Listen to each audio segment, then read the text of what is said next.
Olá, bem-vindos novamente ao AFIA Podcast, diretamente aqui do Congresso Brasileiro de Cardiologia em Brasília.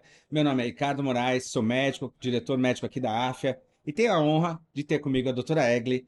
Ela é médica cardiologista também, como eu. Ela é gerente executiva da Biolab e médica do corpo clínico do Hospital do Coração em São Paulo.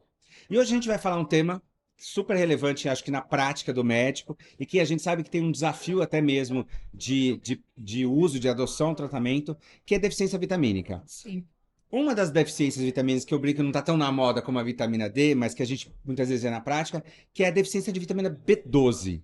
Como é que é isso, doutora Egli? Oi, bom, eu queria agradecer teu convite de estar aqui, né, com vocês. É muito importante a gente divulgar algumas importâncias de suplementação. Não é toda suplementação que deve ser feita, né, mas assim, algumas suplementações de vitaminas são importantes para o dia a dia. A B12 hoje, a deficiência de B12 é muito comum, praticamente 20% da população você tem deficiência de B12, né? Os idosos mais, porque a deficiência cresce com a idade. Então, idosos que estão acamados e tudo mais, chega a ser a 40% de deficiência. É importante dosar a vitamina B12, né? E a dosagem mesmo da B12, você tem níveis limítrofes ali. Então, hoje é muito questionado a parte subclínica. Às vezes o paciente tem manifestações discretas, mas que já está tendo deficiência importante, e quanto mais precoce repor, melhor benefício você vai ter, principalmente na parte neurológica. Isso é importante. Eu sinto muitas vezes isso, né? O colega, muitas vezes, ou o paciente já faz uso de uma polivitamínico, e muitas vezes vitaminas que ele não tem deficiência, Sim, né? Ou ele suplementa por vontade própria, sem uma indicação médica. E aí, e muitas vezes, infelizmente acontece, ele começa a já ter um quadro clínico ou subclínico, de uma parestesia, né, sim, de um formigamento, e muitas vezes ninguém pensa que é uma deficiência, né? Ele sim. muitas vezes faz exames mais complexos, eletroneurografia, né? Acaba indo, principalmente se ele tem comorbidades associadas, né? É. E uma coisa muito importante é que existe hoje medicamentos que diminuem a absorção de B12. Um deles é a metformina. Olha só. Né? Então, a gente tem uma população que utiliza a metformina, né? Inibidores de bomba de prótons. Então, eles inibem a formação, a absorção de B12. Então, esses pacientes têm que ser avaliados e quanto mais precoce repor, né? Hoje, os consensos mostram que tem o consenso recente de nutrologia agora, né?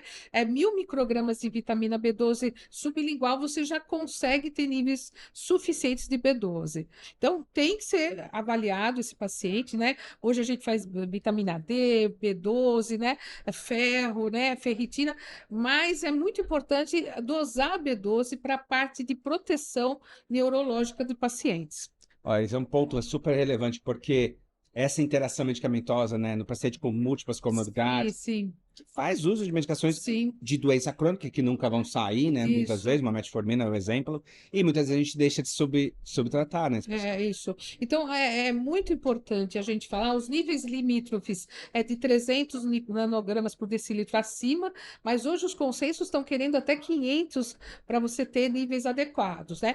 Mas aquele nível limítrofe, que às vezes você fica na dúvida se trata ou não, avalia. E aí, conforme for, você dosa uma cisteína. Se ela estiver elevada e a B12 limítrofe, já repõe a B12. Olha, um aspecto prático, isso é importante. Sim, sim, Intoxicação por vitamina D, a gente infelizmente está vendo, né, por sim. banalização. Por vitamina B, e aí passamos conhecimento meu, eu nunca vi. Não, é difícil, é difícil. A gente tem, às vezes, o que a gente considera, você acompanhar esse paciente cada 3 meses, avaliar, e às vezes ele chega a níveis de 2.000, por exemplo. Aguarda, dá um descansozinho, mas não existe um risco tóxico de você de ter suplementação de B12, tá? Ao contrário da vitamina D, né, que agora saiu a última diretriz, então tem que ter o cuidado, né? Muita gente toma vitamina D sem ter controle. Eu sou muito rigorosa com meus pacientes, eu tenho uma parte geriátrica, né? Eu sou praticamente cardiogeriátrica, e você tem a parte renal, então até 60 você mantém. Mas tem pacientes que vêm com níveis elevados e aí o rim vai sofrer consequências importantes, né? Eu acho que é esse risco da nefrocalcinose, que é um, né, o maior Isso. medo que a gente É, tem, mas a maioria, pelo menos, a maioria dos pacientes não é por indicação médica, Sim, né? Ele sim. toma porque ele comprou na farmácia e Isso. está tomando E aleatoriamente. eu digo também, hoje está muito um modismo de pegar a medicina ortomolecular, né? A medicina integrativa, tem que ter muito cuidado com esses suplementos, às vezes fórmulas que tem tudo ali, né? Vitamina A, C, E. Então, cuidado com a suplementação vitamínica. A grande maioria se tem nos alimentos.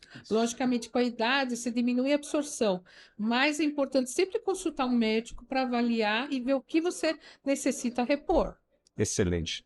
Bom, queria agradecer novamente, doutora Imagina, Eglin, obrigada, querida. Obrigada do convite, viu? e queria convidar você que está ouvindo, está vendo a gente, esses pontos super relevantes de modo prático de suplementação vitamínica que eu tenho certeza que todo mundo aqui faz ou quer aprender a fazer.